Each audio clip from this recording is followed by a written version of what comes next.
दोस्त मिला दिलदार आलम सब आबाद करे। अज असी दिल्ली में बनी ज़िले कच्छ गुजरात रियासत के सुगड़न ऐं फनकारन सां लोक फनकारन सां ही जेका कचहरी करे रहिया आहियूं उहा सिंधी लैंग्वेज अथॉरिटीअ जे सुगड़ स्कीम तहत करे रहिया आहियूं, जेका हुकूमत सिंधी मंज़ूर कयल हिकिड़ी आहे। असां सिंधी लैंग्वेज अथॉरिटीअ में मोहम्मद इब्राहिम जो स्टूडियो काइम कयो आहे ऐं उते बि हिकु क़िस्म जूं कचहरियूं असीं रिकॉर्ड कयूं था। मुख़्तलिफ़ ज़िलनि जा सुगड़ ऐं 20 अदीब घुराए कचहरियूं कयूं था ऐं उन्हनि जा इंटरव्यू रिकॉर्ड कंदा आहियूं। इन सिलसिले में असां 10-15 प्रोग्राम सिंध में करे चुका आहियूं। असांजे उन स्कीम में बलूचिस्तान, सराइकी इलाइक़ो, कच्छ ऐं राजस्थान में जेके बि सिंधी सुगड़ शालतीफ़ जा ॼाऊं ऐं आर्टिस्ट आहिनि उनखे रिकॉर्ड करण जो प्रोग्राम आहे। इन सिलसिले में असां इंस्टीट्यूट ऑफ सिंधालॉजी सां सहकार में हिकिड़ो प्रोग्राम थियो, पर वीज़ा न मिली सघण सबबि असां उहो प्रोग्राम उते करे सघियासीं। ख़ुशकिस्मती सां NCBSL पारां जेका अदबी कॉन्फ्रेंस कराई वई, जेका कल्ह ऐं टुडे दिल्लीअ में थी, उन मौक़े जे निस्बत सां असां अहमदाबाद मां साईं जेठे लालवाणीअ खे गुज़ारिश कई ऐं बन्नीअ जे असांजे नौजवान अदीब ऐं लोक अदब जे ॼाणू कलाधर मुतवा खे गुज़ारिश कई त उतां फ़नकार ऐं आर्टिस्ट वठी दिल्ली अचे त जीअं असीं उन्हनि खे रिकॉर्ड करे सघूं। ऐं अॼु हू हिते उन्हनि आर्टिस्टनि खे वठी आयो आहे। असांजे हिन महफ़िल में मुंहिंजे साॼे पासे प्रोफेसर एजाज़ कुरैशी सिंध मां आयो आहे। साईं अर्जन आसिद सिंधी ज़ुबान जो तमामु वॾो शाइर, ग़ज़ल जो तमामु वॾो शाइर। अदी उमा लाला असांजी ख़ूबसूरत फ़नकार आहे ऐं हेॾां असांजी भेण शालिनी, असांजी वॾी भेण शोभा, सीमा ऐं शोभा ऐं Indira Shabnam, doctor Fahmida Hussain chairperson Sindhi language authority, Jetho Lalwani ऐं वीना शरंगी असांजे विच में मौजूदु आहिनि। इहा असांजी ख़ुशनसीबी आहे।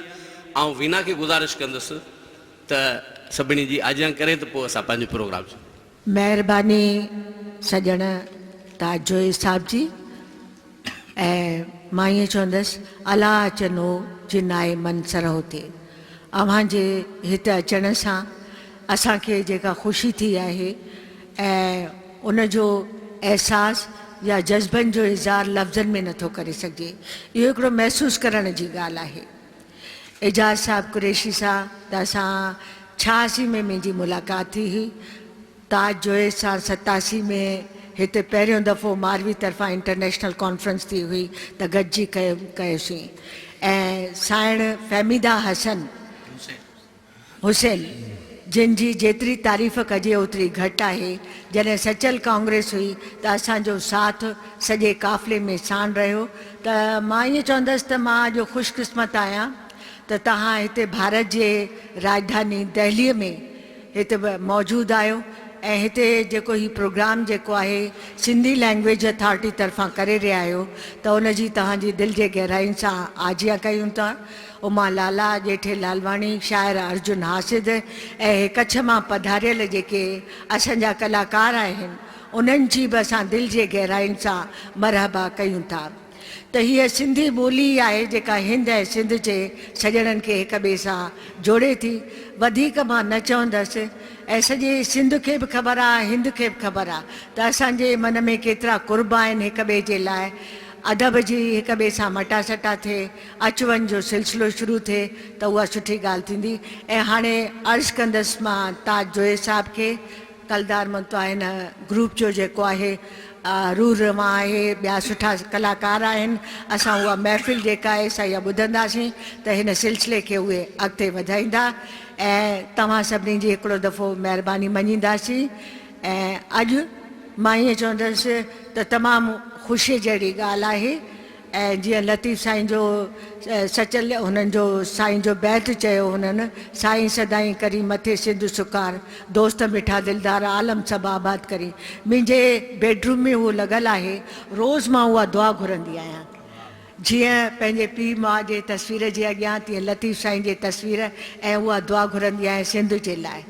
आमीन।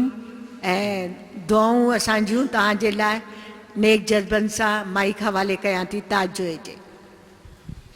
त असां हाणे इहे जेके असांजा दोस्त कच्छ बनीअ मां आया आहिनि ऐं उन्हनि जो अॻुवान आहे असांजो कलाधर मतवा, तंहिंखां पोइ जेठो लालवाणी जेको अहमदाबाद जो, उहो बि सम्झो त उन ई इलाइक़े जो आहे, तंहिं करे ही ॿई असांजा अॻुवान थिया हिननि फ़नकारनि जे हवाले सां। ऐं मुंहिंजे भरिसां वेठो आहे वली मोहम्मद जत, ही जेको आहे सो मुरजाणी तालके लखपत मोर्च माण्हू तालको लखपत ज़िलो कच्छ। ऐं हिनखे तमामु घणो शाह लतीफ़ यादि आहे, शाह लतीफ़ जा बेत ऐं वायूं यादि आहिनि। ऐं उनजे भरिसां असांजो सुमार जत आहे जेको शाह जो रागी आहे, ऐं शाह जे दरगाह ते जेको राग थींदो आहे ऐं उहो ई राग अॼु असीं हिते ॿुधंदासीं। ऐं उनजे भरिसां जेको आहे मिठा ख़ान, उहो ॻोठ बघाड़ीअ जो आहे। ही ॿई ॻोठ बघाड़े तालके भुज जा आहिनि ऐं ही शाह जा रागी आहिनि। ऐं अबे ॾाॾे खां वठी शाह जो राग ॻाईंदा अचनि था। शाह असां सिंध में बि ॿुधो आहे शाह जे रागिनि खां, अॼु कच्छ जे सिंधियुनि खां असीं उहो राग ॿुधंदासीं। उनजे भरिसां महमूद मुतवा जेको आहे उहो लोक गीत लोलियूं सेहरा जेके कच्छ में बनीअ में जेके आहिनि उहे ॾाढा ख़ूबसूरत ॻाए थो, मोरा ॻाए थो, त असां उनखां उहे ॿुधंदासीं। उनजे भरिसां इब्राहिम लंघो आहे, ही ढोलक नवाज़ आहे जेको हिननि सां संगत कंदो फ़नकारनि सां। ऐं उनजे भरिसां आरब जत आहे जेको छा कहिड़ो साज़ वॼे लोक दास्तान सिंध जा जेके आहिनि उन्हनि खे बाक़ाइदे हू ॻाईंदो आहे ऐं बयानु कंदो आहे। ऐं उहो बि असां रिकॉर्ड कंदासूं। उनखां सवाइ ॿ असांजा महिमान पुची विया आहिनि जेके जल्द अचण वारा आहिनि। हिकिड़ो मज़हर मुतवा आहे, नौजवान इहो फ़नकार बि आहे, गुजारतुनि जो ॼाणू बि आहे। ऐं ॿियो असांजो तमामु वॾो आलिम शख़्स बि चई सघूं था, ॿाराड़ीअ जो आहे ऐं कच्छ जो आहे, उहो आहे लाल जी हिमथो जी सूटड़, जंहिं डॉक्टर परसिक गिदवाणीअ खां वठी ॼेठे लालवाणी कलाधर मुतवा सां गॾिजी कच्छ ऐं बनी इलाइक़े में गुजारतूं लोक अदब जूं जेके बि सनफ़ूं आहिनि उनखे गॾु कयो आहे। अलाए केतिरा किताब उन मुरतब कया आहिनि ऐं छपिया आहिनि। ऐं हू तमामु वॾो हिकिड़ो ॼाणू माण्हू आहे, उहो जल्द असांजे महफ़िल में पहुचण वारो आहे। कलाधर मुतवा ख़ुदि लोक अदब जो ॼाणू आहे। ऐं कलाधर मुतवा खे गुज़ारिश कंदुसि त सिंध जो जेको बनी इलाइक़ो आहे उहो केतिरी एराज़ीअ ते मुश्तमिल आहे, केतिरा ॻोठ आहिनि, कहिड़ियूं कहिड़ियूं हिंदू मुस्लिम ज़ातियूं असांजूं उते रहनि थियूं ऐं उन्हनि जो धंधो कहिड़ो आहे ऐं उन सॼे ते मुख़्तसिर रोशनी उते तइलीम जी छा सूरत हाल आहे, माण्हुनि जी गुज़रिश माश जी छा हालत आहे, उन ते रोशनी विझंदो कलाधर मुतवा, पंहिंजो मुकमिल तारीफ़ कराईंदो। हिन जा 9 खनि किताब छपियल आहिनि जेके गुजरात साहित्य अकेडमी ऐं NCPCL ऐं ॿियनि इदारनि जे मदद सां माली मदद सां छपिया आहिनि। हीअ कहाणीकार बि आहे। उनखां पोइ हिन मुतवनि जा गीत, समन जा गीत, ॿिया जेके उते आहिनि उहे सभु मुरतब कया आहिनि, गुजारतूं मुरतब कयूं आहिनि। त आउं खेसि गुज़ारिश कंदुसि त असांखे बनीअ जे इलाइक़े ऐं उते पाण कॾहिं खां संदसि ख़ानदान आबाद आहे उनजे बारे में, ऐं हीअ जेके असांजा फ़नकार आहिनि उते केतिरे अरसे खां रहनि था या हिननि जा वॾा, उन सारे बारे में मुख़्तसिर असांखे ॼाण ॾिनी। महिरबानी साईं। अस्सलाम वालेकुम। भले आया भलारा परी थोरा तव्हांजा लख, ही ग़रीबाणा कख अची उजारिया अवां। मां कलाधर मुतवा तव्हां सभिनी सजणनि जो, सिंध खां आयल सजणनि जो इस्तक़बाल थो कयां, आजियां थो कयां, स्वागत थो कयां। साईं मुंहिंजा बनीअ जी ॻाल्हि कजे त बनी जेका आहे हिकिड़ो इलाइक़े जो नालो आहे जेको तक़रीबन 200 स्क्वायर किलोमीटर में फैलियल आहे। 200 स्क्वायर किलोमीटर फैलियल ऐं हुन में जेके ॻोठ आहिनि से तक़रीबन 44 ॻोठ अचनि था। हुते जत, समा, मुतवा, मेघवाड़, हाले पोटा, कोरार, थेबा, समेजा इहे सभु ज़ातियूं रहंदियूं आहिनि। ऐं बनी सूटड़ बि रहंदा आहिनि, पर 90% जेके आहिनि से मुस्लिम कम्यूनिटीज़ आहिनि ऐं 10% जेके असां मेघवाड़ चऊं था उहे रहंदा आहिनि। बनीअ जो जेको गुज़र सफ़र आहे उहो माल ते आहे। जीअं सिंध में थर में जेको आहे मतिलबु थर जीअं वसे त थर न त भर, ईअं बनीअ जो बि हाल ईअं आहे त भई बनीअ में अगरि बरसाति थींदी आहे त बनी बहकी पवंदी आहे, बनी ॾिसण जहिड़ी हूंदी आहे। ऐं बरसाति बग़ैर त बनीअ जी हालत ॾुतड़ियल हूंदी आहे, पुठिते वियल हूंदी आहे। बनी जीअं सिंध जी हिकिड़ी सरहद ते फैलियल आहे, बनीअ जी जेका ॿोली आहे या जेका भाषा आहे उहा अञा सिंधी लहजे वारी आहे, कच्छ खां लहजो थोरो अलॻि आहे। अॼु बि असां कच्छ में जॾहिं वेंदा आहियूं त असांखे चवंदा आहिनि सिंधी आया आहिनि, ऐं जीअं मैडम सां ॻाल्हि थी त भई सिंध में वेंदा आहियूं त चवंदा आहिनि त कच्छी आया आहिनि। माना असीं न सिंधी रहियासीं न कच्छी रहियासीं, विच में रहिजी विया आहियूं, पर असां पाण खे सिंधी सॾाईंदा आहियूं। इहा हिकिड़ी ॻाल्हि आहे भई असांजी जेका ज़बान आहे, असांजी जेका ॿोली आहे उहा हाणे थोरो फेर घेर आहे, कुझु गुजराती जो असरु पियो आहे, कुझु कच्छी जो बि असरु आयो आहे, गुजरातीअ खां वधीक कच्छी जो असरु हाणे थोरो थोरो ईंदो पियो थो वञे। हेल ताईं बनीअ जी जेका सिंधी ॿोली हुई असां बिल्कुलु क़ाइमु दाइमु हुई। उनजो हिकिड़ो मक़सदु इहो हुयो त बनी जेका आहे से चो तरफ़ रण सां घेरियल आहे, रेगिस्तान सां, ऋण सां घेरियल आहे। इन करे जेको ॿाहिरी दुनिया खां जेको लाॻापो आहे या अच वञ जो जेको लाॻापो उहो तमामु घटि हुयो, ऐं माण्हू बि मालदारी माण्हू हुआ, मालवंदा माण्हू आहिनि, इन करे अच वञ जो तमामु थोरो जेको चइजे हो।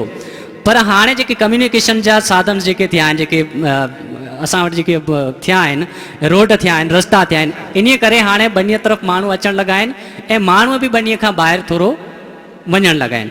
ॿियो त हेल ताईं बनीअ में तालीम तमामु घटि हुई, माण्हू सिर्फ़ु प्राइमरी ताईं पढ़ंदा हुया, 7 क्लास ताईं 8 क्लास ताईं, इन करे को जॉब वग़ैरह या नौकिरी करण जे सिलसिले में ॿाहिरि वेंदा कोन हुया। इन सिलसिले में इहो बि हिकिड़ो कारण आहे त बनीअ जी जेका ॿोली आहे सा उन पुराणी जंहिंखे चइजे डब में या उन तौर में क़ाइमु दाइमु हुई। पर हाणे जॾहिं निकिरणु थियो आहे, के वरी ड्राइविंग कनि था त या के वरी क्लर्क वग़ैरह जी अञा नंढियूं नंढियूं नौकरियूं कनि था, पर इन ई सिलसिले में हाणे जेके माण्हू आहिनि सो थोरो ॿाहिरि निकिरणु लॻा आहिनि। इन हिसाब सां ॿोलीअ में बि थोरो फेर घेर अची रहियो आहे। किथे किथे बिल्कुलु कच्छी हावी थी रही आहे, या जिते किथे गुजराती वञनि था त उते वरी गुजराती जा लफ़्ज़ बि ग़ाइबु थी वञनि। ऐं ॿियो त बनीअ में जीअं मोबाइल्स कल्चर वग़ैरह या बनी जी जेका जोग्राफी हालत आहे, भई बनीअ में अॻे 6 फुट ढिघा गाह थींदा हुआ। बनी एशिया जो सुठे में सुठो चरागाह हुयो, सॼे एशिया जो, न सिर्फ़ु भारत जो बल्कि सॼे एशिया जो सुठे में सुठो चरागाह हुयो। पर हाणे उहा बि हालत कोन रही आहे, छो त हाणे हिकिड़ो वणु जेको निकितो आहे बनीअ में किथे आहे, उनखे प्रोन्सोपिस जूली फ्लोरा चवंदा आहिनि अंग्रेजीअ में। त उन हिसाब सां उन जेको आहे बनीअ जी ज़मीन कवर कई आहे, जंहिंजे करे उहे हाणे गाह न पिया थियनि, जंहिंजे करे माण्हुनि थोरो पंहिंजे धंधे खे पण थोरो शिफ्ट कयो आहे। माण्हुनि खे ईअं लॻे पियो थो त भई हाणे जेको आहे माल हिते जाले कोन सघंदो, जटे कोन सघंदो, इन हिसाब सां हुननि पंहिंजा धंधा बि कुझु तब्दील कया आहिनि। इन हिसाब सां बि ॿोलीअ में कुझु फ़र्क़ु आयो आहे।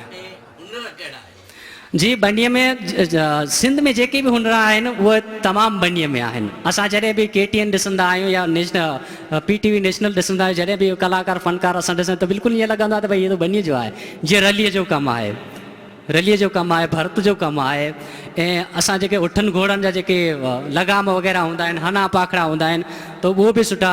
ऐं मेहुनि जेका कंध में जेके गाना ॿधंदा आहिनि, उन्हनि में बि हिकिड़ा आर्ट आहे। बनीअ जो जेको चिट जो कमु आहे, भित ते चिट कंदी हुयूं मायूं अॻे पछंडीअ ते, उहो अञा क़ाइमु दाइमु आहे, उहो बि अञा क़ाइमु आहे। असांजे महमूद उतवा इन में बिल्कुलु उन्हनि खे अवॉर्ड बि मिलियल आहे। जी, भर्त मां भर्त असांजे जेको मुतवा कम्यूनिटी ते भर्त, तंहिंमें तक़रीबन 15 भर्त आहिनि। उन्हनि जो कचो, पको, चौपड़, नेरण, गोतो, खारक ऐं अञा महमूद ॿिया कहिड़ा कतरी, इन तरह जा 14 भरंदा आहिनि। हुरमुचो असां कोन भरींदा आहियूं, उनखे असां भरींदा आहियूं, पर असां उनखे गोतो चवंदा आहियूं। जी जी जी। ऐं जेको बनीअ जो हालो चालो आहे, जीअं भई बनी हाणे मालवंदा माण्हू आहिनि त वांदकाई जी हूंदी आहे, त जेके कचहरियूं आहिनि या रिहाणियूं आहिनि उहो उते नित हमेशह हलंदियूं रहंदियूं आहिनि। राति जो बि माण्हू TV वग़ैरह अञा बनीअ में एॾो कोन आयो आहे, राति थींदी आहे त माण्हू कंहिंजे ओताक ते गॾु थींदा आहिनि ऐं इहे गुज़ारतूं हलंदियूं रहंदियूं आहिनि। गुज़ारतूं बहे त ॿियूं सिंफ़ूं हाणे घटिजंदियूं वञनि पियूं थियूं। सियारे में मच हाँ मच कचेरी थींदी आहे गुजरातनि वारो फन अञा बाक़ाइदा जारी आहे अञा हुन वधे विझे पियो हीअं त हींअर मूं जीअं गुजरात सीड़ी इंडस एजुकेशन फाउंडेशन जे सहकार सां असां गुजरात जो हिकिड़ो प्रोजेक्ट कयो त मूंखे त ईअं हुयो त भई गुजरात बनीअ में घटिजी वई हूंदा मां परसे गिदवाणीअ जे गुजरातनि वारे किताब खे मद्देनज़र रखी उन हिसाब सां मूंखे ईअं लॻो त भई गुजरातूं घटिजी वियूं पर मूंखे ख़ुशी थी त जेके उहे गुजरातूं उन में थोरियूं कोन हुयूं पर उनखे बि वधीक मिलियूं मूंखे तक़रीबन 300 गुजरातूं मूंखे बनीअ मां मूं हथु कयूं ऐं उहो असां छपायो आहे गुजरात साहित्य अकादमी जी मदद सां छपायो आहे हाणे बि असां जेको आहे सो साज़ कहिड़ा कहिड़ा बनीअ में अञा सिंध वारा साॻा साज़ आहिनि या ॿिया के साज़ आहिनि साज़नि जे सिलसिले में चंग ऐं अलगोज़ो त अञा बनीअ में जीअरा जाॻंदा आहिनि ऐं सुरंदे वारो बि हिकिड़ो आहे त ॿ फनकार हाणे रहिया आहिनि बाक़ी नड़ ऐं बोड़ींदो बिल्कुलु निकिरी चुको आहे बोड़ींदो अञा कई वॼाए सघंदा बाक़ी नड़ त बिल्कुलु निकिरी चुको आहे हा बोरींदो अञा आहे छो बि हिकु ॿ कलाकार जेके आहिनि सो वॼाईंदा पर मतिलबु हाणे उहो पोयनि पसाहनि में आहे जंहिंखे चइजे चंग वग़ैरह आहे जीअं त हाणे वरी बनीअ में जीअं हिकिड़ो शाह जा हाफ़िज़ जीअं सुलेमान जत्तो या ॿिया अॻे चवनि था त उहे शाह जा हाफ़िज़ बनी कच्छ में तमामु गच आहिनि जीअं असांजो हीउ वेठो आहे मिठू फ़क़ीर हिनखे तक़रीबन सभई सुर यादि आहिनि मैडम तमामु हीउ पाण अणपढ़ियल आहे पढ़ी कोन सघे हिन पंहिंजे बाबे खां इहे बैत ॿुधा आहिनि ऐं हिननि खे समूरो तक़रीबन सॼो रिसालो हिननि खे यादि आहे तव्हां कंहिं बि सुर मां चओ का बि वाई चओ उहो तव्हांखे हीअ पढ़ी ॿुधाईंदा ऐं हुते असां हाजी वली मोहम्मद जत नाले हिकिड़ो सुगड़ हुयो जेको फारसी जो बि तमामु सुठो ॼाणू हुयो हुननि वटि हिकिड़ो पंहिंजो हथ अखरी लिखियलु आहे हुननि जे ॾाढे पढ़ ॾाढे जो लिखियलु आहे उहो अञा बि हुते महफ़ूज़ आहे ऐं हा कलमी रिसालो इन तरह ॿियो मूं ॿुधो आहे त भई कच्छ जो जेको म्यूज़ियम आहे राम सिंह जी राठौड़ जो कच्छ नूं संस्कृति ॾिसणु उन्हनि हिकिड़ो म्यूज़ियम ठाहियो आहे कच्छ जी संस्कृति लॻंदो त उन्हनि वटि बि ॿ के कलमी नुस्ख़ा हुया मूं कोशिशि कई त भई उन्हनि खे ॾिसिजे पर ज़िलज़िलो आयो तंहिंखां बाद सभु किताब हेठि मथे थी विया आहिनि त उन्हनि किथे संभाले रखियो आहे हाणे उन्हनि जा जेके ॿिया जेके आहिनि जेके पोइ लॻा आहिनि उहे सभु राजकोट वग़ैरह में रहंदा आहिनि भुज में को आहे कोन भुज में जेको उन्हनि जो संभालींदा हुन चए भई उहे पाण अचनि जंहिं कमरे में रखियलु आहे